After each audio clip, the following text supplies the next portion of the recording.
कितने दिन में करेंगे गिरफ्तारी बताइए, बताओ सीओ साहब।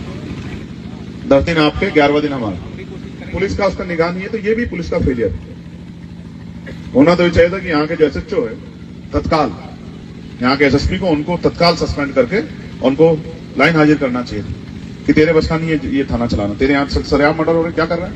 ये व्यवहार ठीक नहीं है, ये व्यवहार किसी भी कीमत पर सीओ साहब ठीक नहीं है। ऐसे व्यवहार की अपेक्षा हम लोग पुलिस से नहीं करते और कोई पीड़ित नहीं करता इस व्यवहार की अपेक्षा कि वो थाने में जाए और थाने बैठा सत्य उसको कहे कि तेरे खिलाफ भी मुकदमा लिख दूंगा। लेकिन मैं स्पष्ट तौर पे कहूंगा कि सड़क पे ही रहेंगे, इस व्यवहार को तब्दील नहीं करोगे तो लिखा जाएगा नाम आपका। और जब बदलेंगे सरकारें मौका मिलेंगे तो ऐसा रगड़ेंगे कि आपको ये रगड़ाई जो है बहुत दिनों तक याद रहेगी। और ये रगड़ाई इसलिए याद रहेगी, इसलिए नहीं कि आपसे कोई दुश्मनी है, इसलिए क्योंकि आपने कुर्सी पे बैठ के काम नहीं किया उन लोगों का जिनके लिए आपको कुर्सी पे बिठाया गया। आप ये मत समझना इनको कोई पूछने वाला नहीं है, गलत फहमी दिमाग से निकाल कर रखना। एडमिनिस्ट्रेशन और पुलिस के लोग बिल्कुल मत समझना। अगर आपके बच्चे के साथ हो जाएगा, आपके भतीजे के साथ हो जाएगा, आप नहीं सह पाओगे। आप पिस्टल निकाल के घूमने लग जाओगे कि मैं इनको देख लूंगा, वो कर लूंगा, आप नहीं सह पाओगे। हमें सहने की आदत है और ऐसा नहीं कि हम कमजोर हैं। मैं यहां खड़े होकर चैलेंज करके कहता हूं कि अगर यहां खड़े होकर एक आवाज देता कहूंगा कि आओ अपने गांव के बाहर आ जाओ, तो आप नहीं संभाल पाओगे। हम चैलेंज करके कहते हैं, जिसके अंदर घमंड हो, जो कहता हूं मैं ताकतवर हूं, जो कहता हमारी बांधी बनती खोली खुलती, जब हम पे ताकत होगी तो कर लेना, हम देख लेंगे।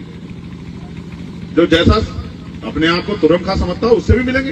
अगर 11वें दिन आंदोलन की जरूरत पड़ी तो चलोगे, जोर से बताओ खा लोगे।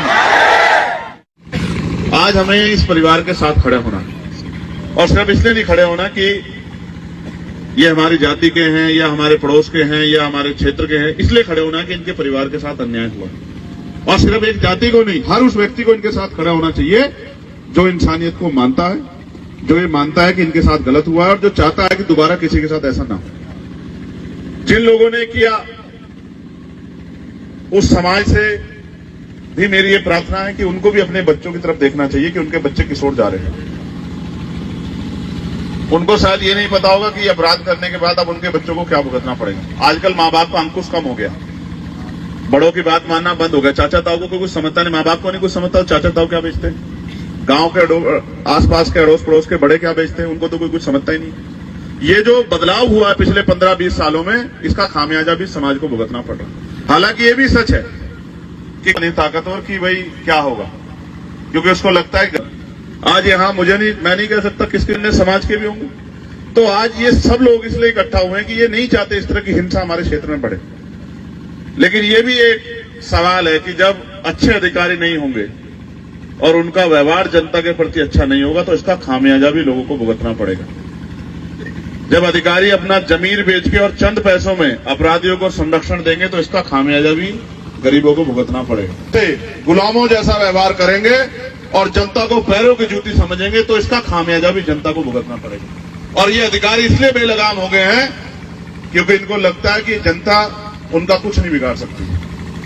क्या कर लेगी, उल्टा कोई बोलेगा इनके खिलाफ मुकदमा लिख देंगे। जैसे एक अधिकारी के बारे में पता लगा कि वो थाने में उन्होंने कहा कि तुम्हारे खिलाफ 307 का मुकदमा लिख दूंगा, लिख दिया जाए मुकदमा।